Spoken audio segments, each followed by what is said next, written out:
so we are ready to continue. We have one more panel. I think it's one of the most interesting topics these days because everybody is looking for talent, but it's one thing to find the talent, which is very difficult.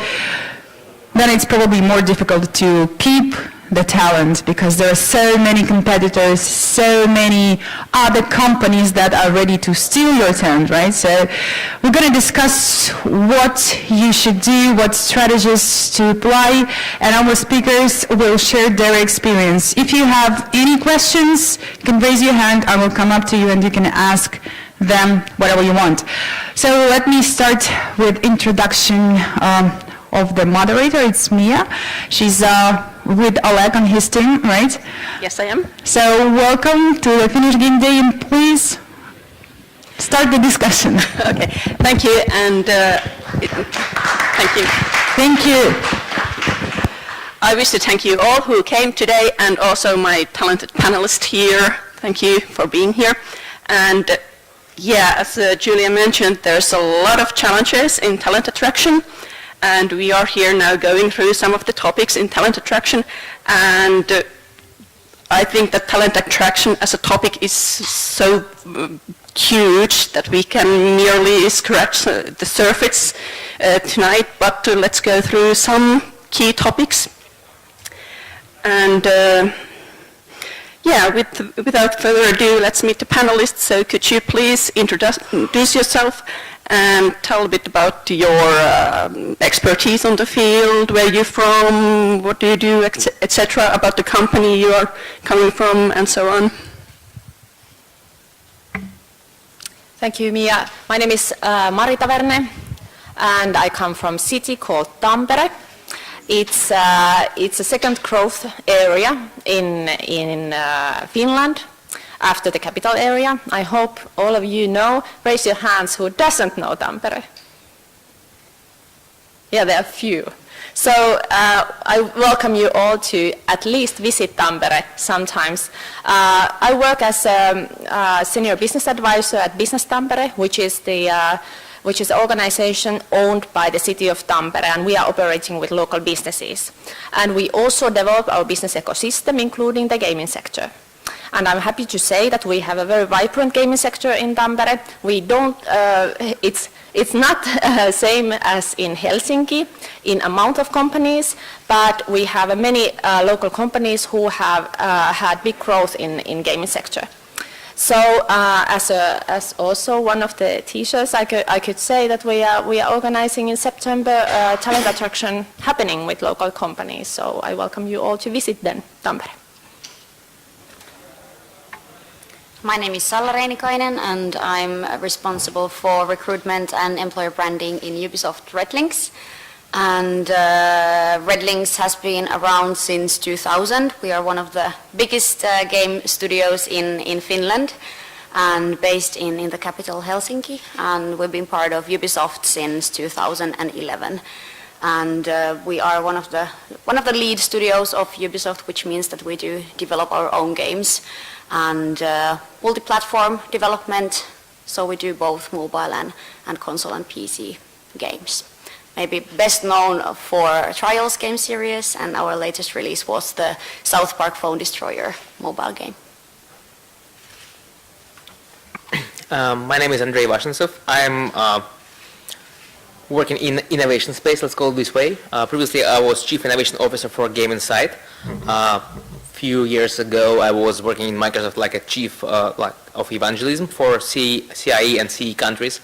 Now I'm more like an independent expert, focusing on innovations and acting as a regional director, a special program for Microsoft, for working with community and influencers all over the world, mostly focusing on games, cloud, and AR, VR stuff. So usually working with innovations require proper people to implement them on the field. So attracting these talents for the companies is a big journey for everyone, because if technology is new, if it's innovative and competitive, it's always hard to find someone who have any experience in that. So that's a challenge that everyone is facing, and any new technologies always drives the challenges to the market.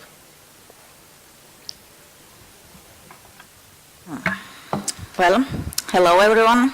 I'm Leili and I'm coming from the middle of Finland. In a small city called Kajaani there is a company called Critical Force.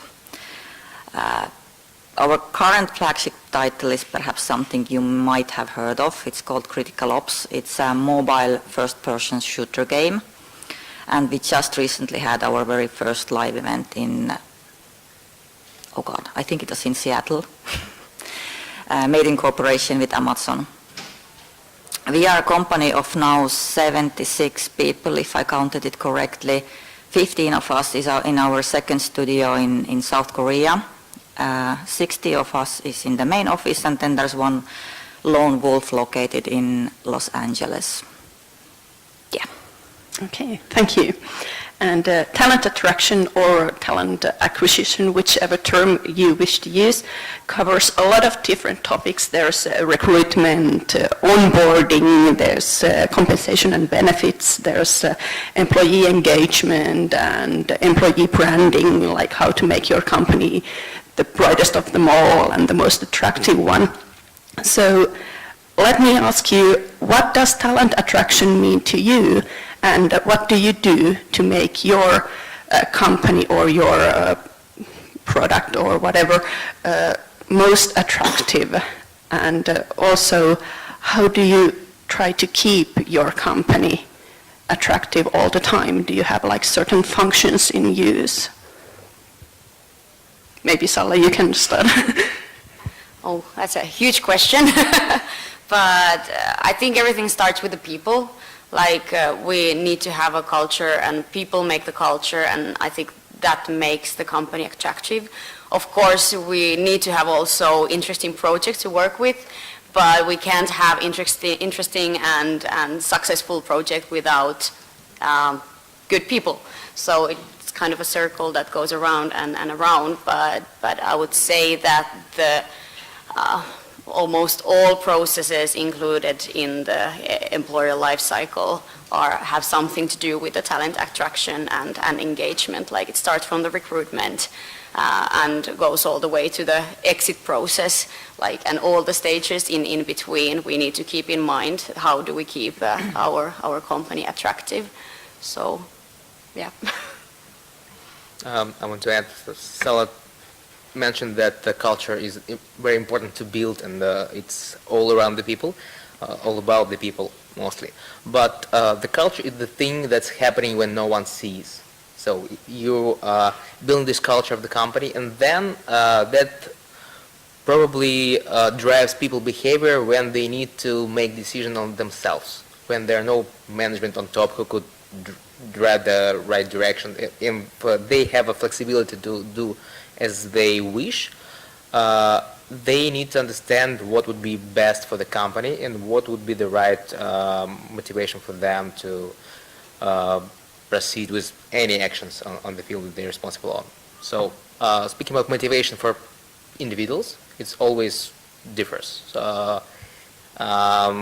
Just regular game designer or regular producer have their own understanding of what would need to be done for them to be happy, for them to feel successful, for the company they're working on to be bright and shiny on the market. So it's really very, very different from their personality itself. So probably it's on the first stage on the recruitment phase, could be not easily identified, but at least identify the area of motivation that could be used for management to attract the talent, to grow the talent, and make the best use of the talent.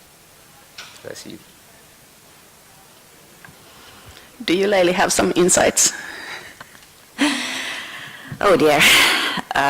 Well, first of all, I really don't like the term talent attraction, yeah, I don't like any Why kind so? of, because they tend to put you into a box and then you can't get out of it. I would say that if I need to pick something that we in our company do to kind of spread the word about what we are, who we are, and why would anybody want to work for us, I would actually pick a word: gossip. We don't have very good brand, mainly because we haven't had long enough time to work on the brand, and you know, in a gaming company, if you do something, you mainly put it into the development of your product, and everything else kind of comes in sideways. And I am the head of HR in our company, but even I say always that our own people come first and everybody else, including new recruitments, only second. So, yeah, I would say it's gossip. But our own people tell about us to all their networks and so on.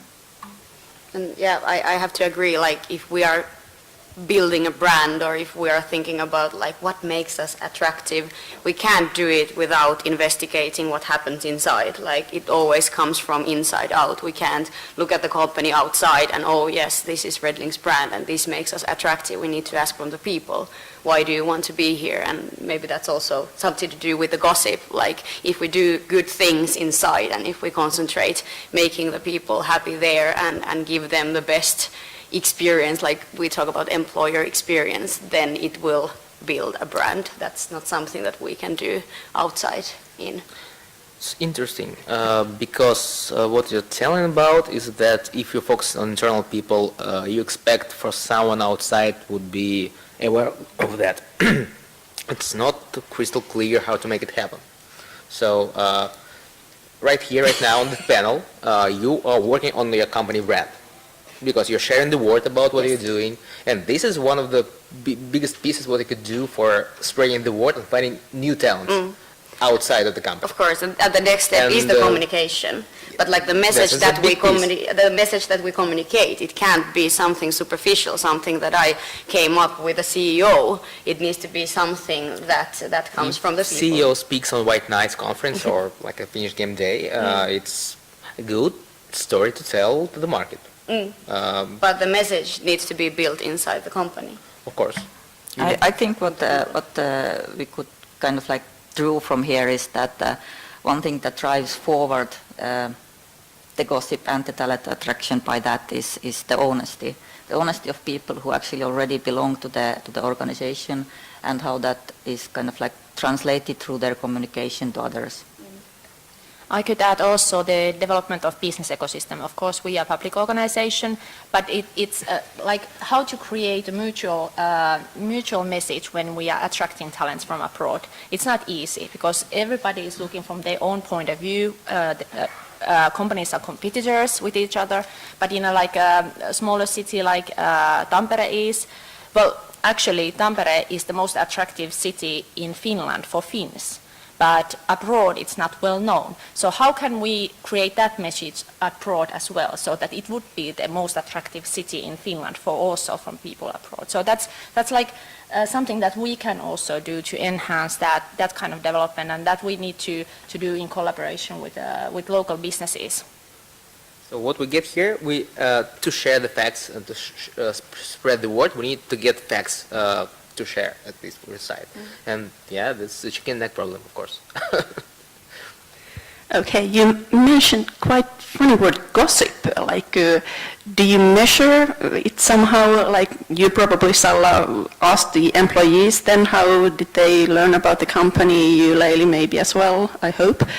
So do you have some certain metrics there, like where to steer your company depending on how the employees say how they found your company so attractive?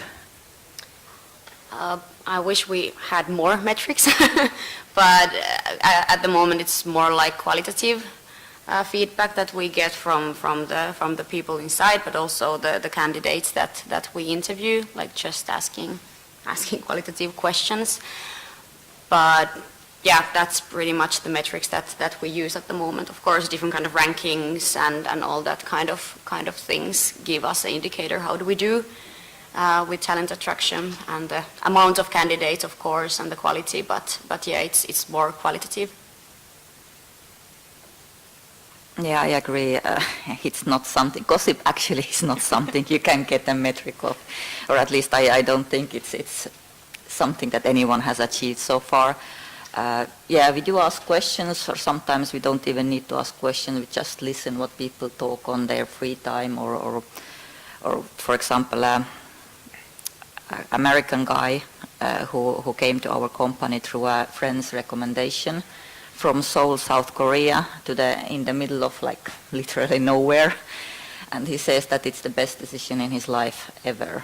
And sometimes I see him like pulling his hair out because he cannot get forward with his work about some little detail or something. And then after ranting on for a few minutes, he then sighs heavily and says that, still I like this better than anything else. Well, he's sitting in the US alone without any management on top? No, that is not that guy. This guy is in Finland with us. And also I would say that on top of the quality questions and answers for them or listening to the stories is that for our company we get most of our new recruitments to our internal networks. When we really have to publish some position, then it means that we haven't had any suitable candidates inside our own networks. Okay, good that you mentioned the recruitment because I'm ready to move on to recruitment. And can you tell us briefly what kind of recruitment processes you have in place in your companies? And in an ideal situation, how long does it take from an unidentified need to a new colleague? I can start. We start the recruitment process with defining the role, which is very critical. So defining what are the needs and what kind of competencies, what kind of behavior, what kind of technical skills do we need. Then we create the ad with the hiring manager, advertisement, first round interviews with the hiring manager. Then we do some kind of test assignment related to the actual job, and also second round interviews with personality assessment. And that's pretty much the process. Usually I advise the hiring managers to tell me at least 3 months in advance when they need the person on board. So I would say 3 months, 3 to 4 months could be shorter, but that's like the realistic time frame. Well, in our case, I think the shortest has been 3 days and the longest has been well past 6 months. The funny thing with our company is that it's easier for us to recruit people from abroad than from inside Finland. Because, yes, people in Helsinki do not really want to move where we are located. That applies also to Tampere, even though that we only have 150 kilometers distance. If you are not in Helsinki, you are in nowhere. That's harsh truth. But when you're coming from Chile or from States, you know, it's all the same. Are you in Kajaani or in Helsinki? It's all in Finland and very abstract. Our process is, as I already kind of previously started, is we first start with our internal networks. If there is a need, we first come through that, do we know anybody suitable and is that anybody kind of like properly available? We don't steal people from kind of like neighboring companies or like basically we rather not steal them. And well, if we can't find anyone through that, then we go to headhunting and posting and the normal recruitment methods. Whichever way you come in, you get first a very long video interview. Part of it is technical and making sure that you actually have the skill, and part of it is about team fit abilities, because it really doesn't matter how big of a programmer god you are. If you are not able to do that in a team, you won't get an offer from our company, and I guess it's kind of same for everybody else as well. Really interesting, because like attracting people from abroad is easier, and to find them probably harder because it's outside of your networking from the company. Which is why and I said. Speaking about my experiences finding people for some exotic technologies and unusual stuff to do, networking is the almost only kind of thing that I could use to attract people who are aware about AR or some innovative cloud technologies, because you need to be somewhere inside of this area of expertise to make sure that you at least know few people who could recommend you someone. Because like if it was a funny story when Apple announced Swift language first time, and there was lots of different job posting about like looking for a Swift developer with 3 years of experience or 5 years of experience. It sounds funny, but that's normal case for everyone. Everyone wants to find the professional who could do the job today, but sometimes it's just impossible. So it's not bless you. It's not about just hiring process, but about finding at least someone who could be able to do the job, and then you could like pay him right amount of money in the right time and make fast onboarding because you need to do it like tomorrow. Do you also use headhunting and recruitment agencies in this case? Of course, but it's always hard to rely on, because if you're using headhunting agency, you're spending 1 more month just to explain what you need from this guy. Usually, in my case, like it's more like executive hiring, because it's complicated, it's not very competitive, and it's very hard to find. So, not every agency could do that, unfortunately. I would like to add to that is that one thing that we do in cases like you said, that there's somebody we need and it's probably not so common. So we also use a lot of juniors, like basically the time it would take us to find the proper person to get him or her through the entire recruitment process. During that time, a talented youngster could have been already in somewhat, not perhaps in a similar level by experience, but good enough to get the job done. So we do a lot of cooperation with our local University of Applied Sciences and have recruited, well, they don't call them quasi-mafia for nothing inside our company. I think almost 80% of our people come from that university. But that inputs velocity. If you need to do something fast, you have to rely on this long-term process of onboarding and studying and all the stuff. It's complicated. Life is complicated. Sure.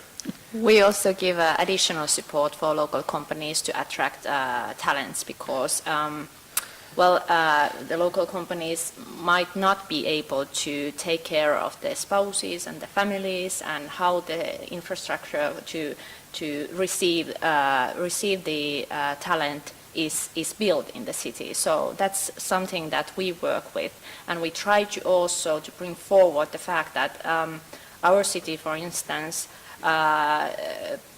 creates a very good, gives a very good atmosphere, first of all, for developers, for any kind of talents who come to the city, because we have a very good local networks. We can tell with Eero, my colleague here, about our local professional networks, so that the spouses also can enter to the work markets very easily, and also to I would like to emphasize of the work-life balance that also was mentioned on the previous panel, that it's something that it's inside or in the Finnish company, but especially in our cities, it's easy to work hard, but also to have leisure time with your family. So that's something. It's a very good talent attraction feature for us, and that is something that the cities can promote together with the companies. Salla and Leili, have you been aware of these services provided by cities, and have you used any of those services? Some, yes, especially relocation, like help and assistance. Yes, we have used. Maybe we could use even more, but yeah. Well, yes, our HR team works very closely with our local municipality, and even during the interview processes, we because one of our attraction is that the work-life balance and Finland as a brand itself, we do go have meetings with city officials and visit schools and so on and so forth. And when you consider talent to relocate to your primary place of business, your company, wherever it may locate, do you also support the whole family then, or is it just focus more on the employee? And how do you have some ideas or thoughts to share how that could be done even better? Yeah. Even better, you mean the separate bungalow on the lake with all the stuff and big jeep? So probably I need to move to Finland. Welcome. Well, yes, I think this is one of our company's strong points that, well, we don't give so much of a monetary support, but we do take the welfare of the family very seriously because, you know, to be honest, if the family is not happy, the employee is not happy. If the employee is not happy, he's not working. And if he's not working, the productivity is pretty much here what we are playing for him then. So, yeah, we have several kind of different things in place, but most of it is to do like how quickly and how easily are they able to incorporate themselves into the society. It starts with the most simplest and basics of things which you can't even often like realize if you are yourself inside that society, like going shopping and finding several hundred selections of milk, because well, Finnish people drink milk. Somebody coming from outside Finland might find it rather bewildering. On top of that, there is language barrier. Finnish is not the most easily spoken language in the world, and even though every Finnish people do speak some English, the stuff in the shops it does not include it. So it's just helping families to start off so that they don't start feeling themselves like out of place, out of time, all the time embarrassed because they don't know how to behave. Variety of milk as a point of motivation. I think we have pretty similar case. Like we acknowledge that the integration of the family is very important, and I feel that for us it's more like being available and being like answering all the questions that the family might have. We have Tuuli, who is sitting over there. She's our like relocation master. She knows everything about relocation, and just to have the service mindset for the whole family. Like we are here for you. We want to help you, and we want to make this as smooth as possible. So more like service than maybe giving like here's 1,000 euros and integrate. Yeah. What's the average time frame for like feeling yourself comfortable when you're moving to Finland? If you have a family, so what's the adoption time? Let's go this way. The average. That really doesn't have a clear answer. Yeah, but we have statistics probably. It depends on person. Somebody who's very independent and forward-going and might give up an appearance that they've already integrated, and then a year and a half later he suddenly faces a problem and it's so overwhelming that it really needs our help to get actually past it. Some others struggle throughout the first year. It really depends. Do you have just wife? Is the wife able to speak English at all, or is she capable or interested on learning Finnish? Does she have interest to work outside of home? We have very many Asian people working for us, and well, their families are housewives, and they actually feel sometimes a bit kind of like threatened by Finnish attitude. We had a very funny occurrence that the husband made how it's called in English, like when you move from one place to another and then you have to make official registry of the address. Well, the husband went and did it for himself, and then 3 months later we found out that the family itself, the wife and the 2 children, were still registered to their old place because, well, in Korea you do it this way, that the husband does it and then it applies to the entire family. In Finland, you know, when the guy came and asked, why is it like this here? Well, the wife might want to divorce you someday, is a very odd answer. Why not? So yeah, no clear answer, sorry. Yeah, I think it depends on so many things. Like one is the season. Do they arrive on November or on June?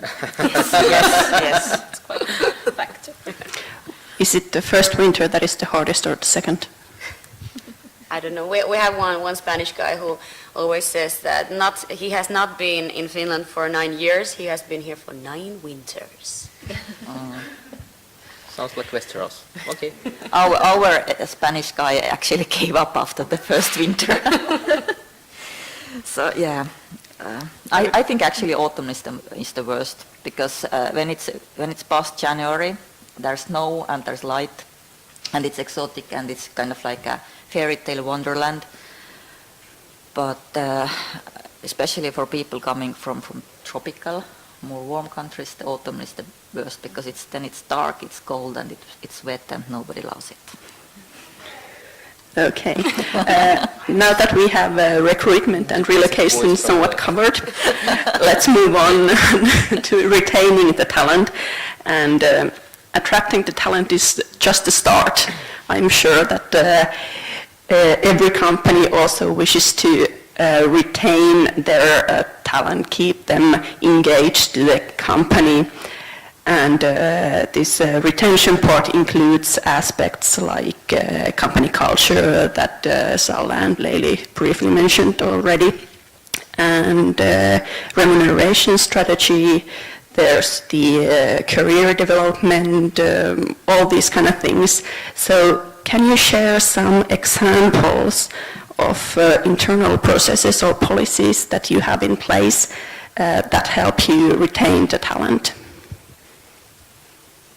Andrey, maybe you can start. Retaining the talent is the first point of retaining the talent is understanding that he wouldn't always work for you. That's, we could speak about personal motivation, personal growth, career path inside the company, and if we're speaking about someone who moved from abroad to this fancy Finnish autumn, it could be a challenge for everyone. It's very hard to say because people are motivated differently. Me personally, I prefer challenge maybe more than everything else, because like if my job is challenging, it's interesting, and I'll do it better than everyone because it's interesting, it's inspiring, and that's probably it. But someone won't just find a calm place. Someone wants to write a code and that no one would disturb him. It's really hard to say. Probably, of course, there are some default mechanics of like default salary increases, default grades, or I don't know how it works in your companies, but they always are ways to show employee that he is moving forward somehow. It could be like virtually, it could be like a salary increases, it could be like a job title increase, like a senior principal developer or like whatever.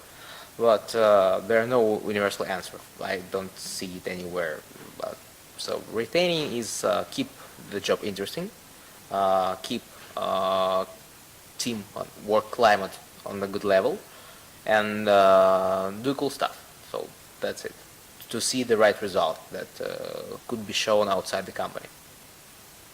I agree that there is no like one single retention process that we would have in place, but I would emphasize the very beginning of the employment. So retention process kind of starts, for me at least, already in the recruitment. Like, are we defining the role in a right way, and do we have the right person to do the right things, and is this person motivated to do these things that we need the person to do? So do the planning well, so you will get the right person in, and also that the expectations are aligned with the person who you recruit. And then onboarding, that's like one big major important thing, to do the onboarding well in order to retain the talent. And after that, like, of course, people want to have an impact. That one big thing. If you don't have an impact, if you feel that what you do doesn't have any effect on the project or your job is meaningfulness, then that's like one big thing. So make sure that the people have an impact for what they do, and yeah, I think those are one of the key things. We want many else. We want to talk about these were covered actually on the previous speeches about the talent attraction management. We like to talk about the talent attraction management circle, which is about the reception. It's about the first of all the attraction, and then the reception, and then the integration, and then it creates the reputation actually. So all these features that are followed one by one, that should create the positive circle of retaining also the talents, and then the reputation for the company, of course, and for the city itself. Do you have some thoughts, Leili?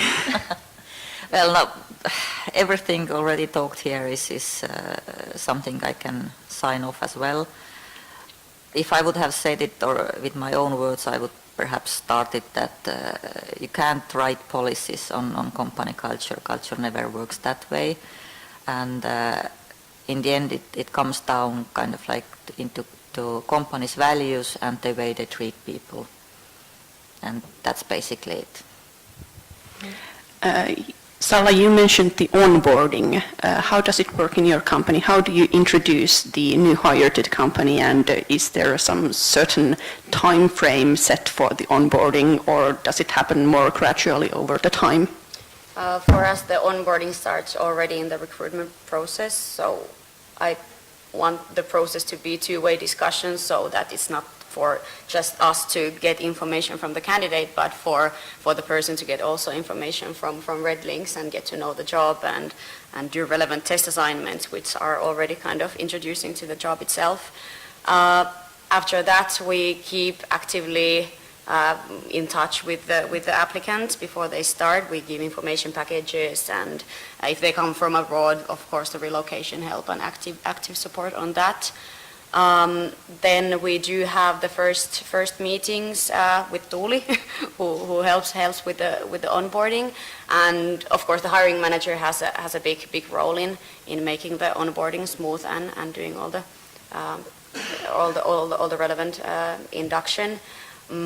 But yeah, I think the key points are to give as much as possible information all along the process, and then of course gradually give the responsibility to the hiring manager, and also give kind of support package for the hiring manager as well to do the onboarding well.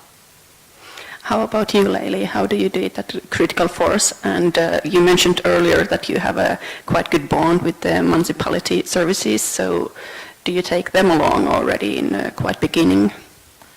Well, the same as for Redlynx. In our case, the onboarding already starts during the interviews, during the recruitment process, and it continues on.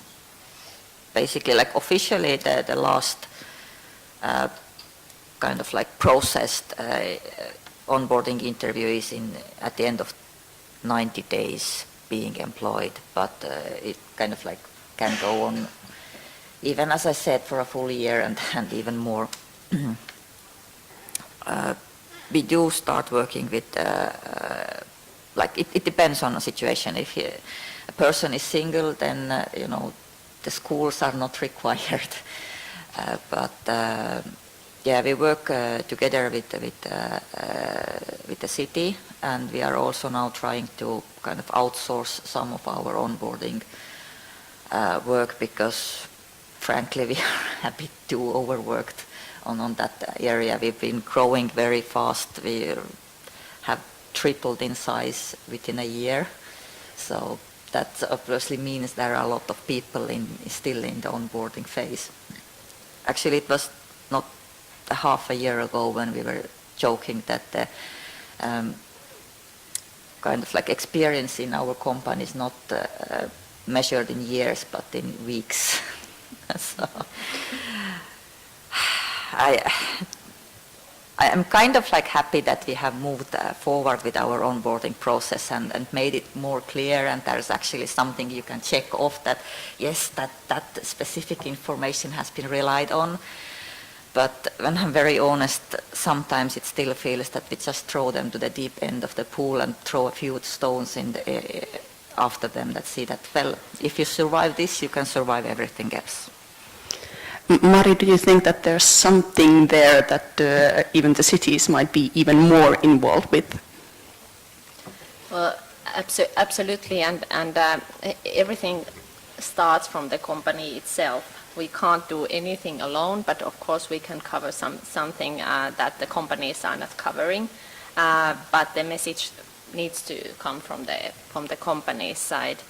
And in a bigger picture, in the growth of the business ecosystem, let's say gaming company ecosystem in Tampere, it needs these kind of example companies who also enhance the attractiveness of the ecosystem for new startups, new startup development. So it's not only about that we help to attract the talents, it's also that we facilitate the new startup development so that there would be this kind of easygoing collaboration, because at the moment, for instance, the example of Tampere is very good because we have subcontractors, we are a lot of companies, gaming companies working together. So, and one of the examples is that we are doing a talent attraction happening together. So they want to do it together from the beginning. So these kind of features are added to the talent attraction also from the city side. Andrey, do you have some thoughts on the onboarding? Probably no, because you never know what person need to know in the first couple of weeks. Of course, there are lots of people who could help. The best onboarding is that friendly colleagues that would be nearby if you have any questions, because you never know the question that you would be willing to ask tomorrow and the day after tomorrow. Like for this guy from Korea who could never imagine what challenges he would face when he will just move from one place to another. And onboarding is previous in Microsoft. There are long onboarding story about the way that person who should behave in the first month, second month, third month, then it measures in quarters, and that's more about managing expectations from the employee, for employee from the company, and for company from the employee, just to make them align.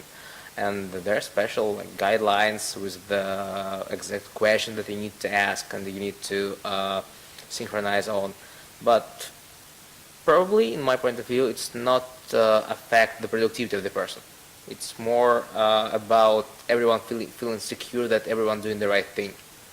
But just doing work doesn't require all this complementary stuff of bureaucracy. Okay, thank you. I have one quite detailed question about perks and benefits. And it's been one hot topic in some of the forums I've been following, and it's also incremental part of the remuneration package you offer to the new talent. And there are a lot of companies offering quite standard package.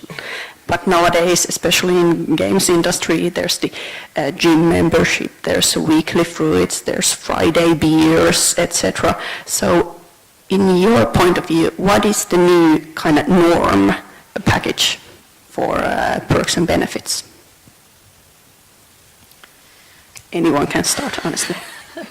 Well, I would say that we have to develop the spouses, how we also help the spouses to find work, and if it's not the work that they are looking for, how we ease their path to be involved with, get friends basically, get friends so that they would be part of the society. So that is something that we need to develop in Finland, because I know with other countries, with other cities, they are competing with that issue a lot.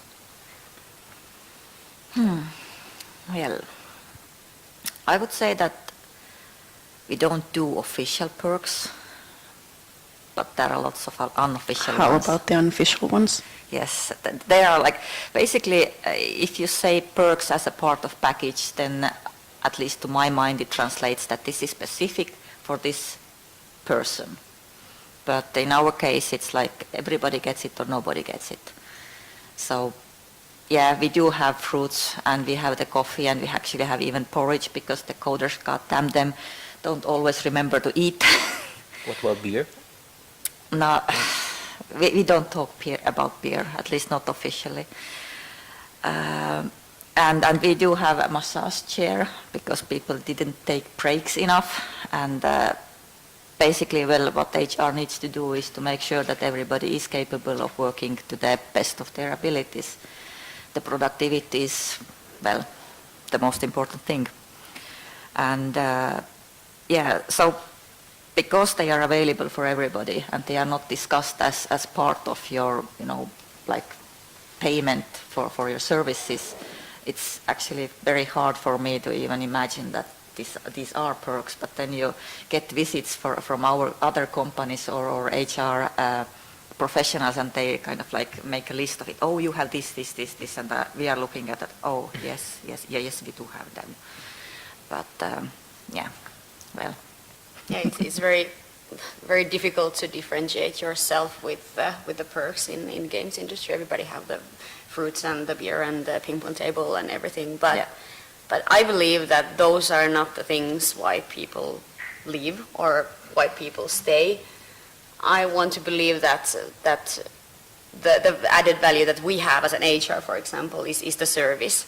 Like, we want to make people feel that they are appreciated and that they are listened. And yes, that can be a banana for someone, but I believe that it's more like, hey, we are staying in, kind of listening to the people, what do they need, and have this kind of service mindset and want to act also quite flexibly. Okay, this is something that you would need, and now we can provide you with that, and have a kind of the relationship with the team.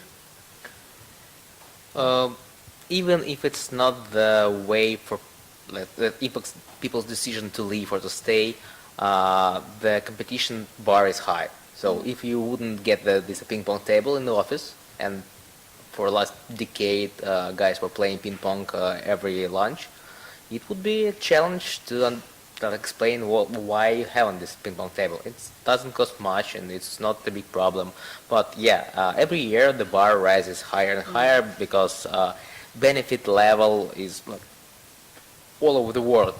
Benefit level is increasing, and the earning increasing, and the necessary things are like the essential things for the office employer is differs, and they becoming more and more popular. Like for now, the VR headset probably is one of the essential things for the office to be called innovative, and the company like being on the cutting edge of the technologies.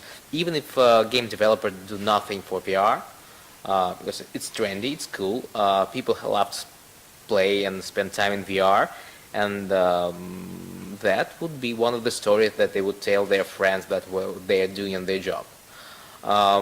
Speaking global about perks and benefits, if you are writing down in policies that everyone will get the free beer, free bananas, free everything like in the job contract, that in the moment became just essential and it's commodity.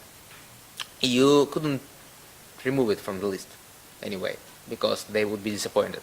And if you're disappointing your people just for removing some perks that you already promised them, it's a big satisfaction for the future of working with this employee. So one of the best options is not to have it on the list, as many mentioned, but just to have them in place. Or if you're having some like Friday party or a monthly release day celebration or something, it shouldn't be the planned activity. It should be kind of accidental and kind of surprising for everyone because they wouldn't get used to it. So it would give more joy, as far as I understand. Thank you. And when considering an indie developer or a startup, do you see like where would be a good time to start investing money on those ping pong tables and weekly fruits, as some of the startups do not put their monies there first? Go ahead. Well, I would like to also raise the issue that even though that we are generally speaking about developers, in back of our minds we are talking about men, and the spouses are the women, and the perks and benefits might be also different for the women in a way. Is that the ping pong table maybe for women? I'm just thinking out loud that for women in general, the cities and Finland might offer a different way of life than from the country of origin, in order to enhance their career, get a better status of life, develop their capabilities and career, and also to have children, which is basically something that in some other countries they have to make the choice. I'm not saying that you don't have good attraction points for females, but in general, in every businesses, when we do talent attraction abroad, we have to also consider the sex of that we are attracting. Yeah, well, to answer the question about what the startups should do, and regardless actually of whether they are all male or mixed or whatever, I think actually these kind of perks that we are now discussing is something that needs to start right away and not wait a certain point, because in my mind at least they are kind of part that makes up the culture. It doesn't need to be immediately the ping pong table. Everybody will consider anyways their own resources, and like for example we don't have a ping pong table because we don't have a space to put it in. So it's just all these little things are what actually in the end will make up the culture of that specific company.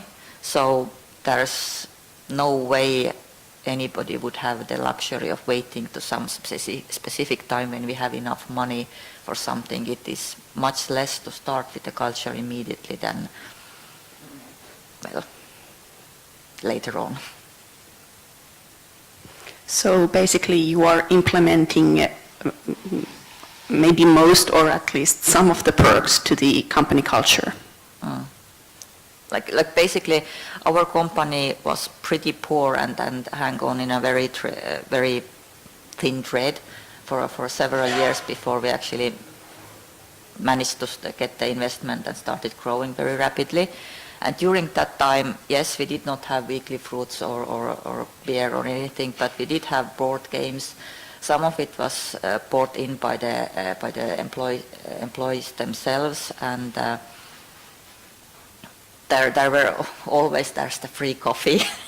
In Finland, at least, nobody can live without free coffee, and at least in our company, well, if the coffee milk is out in the morning, then no programming is happening. And I have actually seen our CEO himself running to the shop because we are out of milk.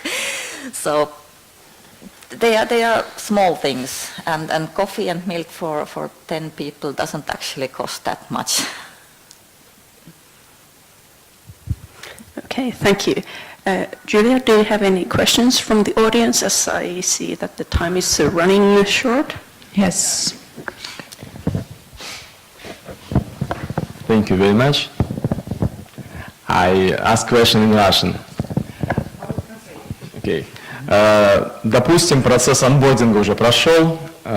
Что вы делаете дальше для того, чтобы сплотить команду, для того, чтобы как бы создать здоровую атмосферу в коллективе? Какие активности вы проводите? То есть, может быть, мероприятия какие-то корпоративные, уж не знаю, а вот какие-то еще вещи в целом. Что делаете для того, чтобы люди почувствовали себя командой, чтобы отношения у них были в порядке, скажем так?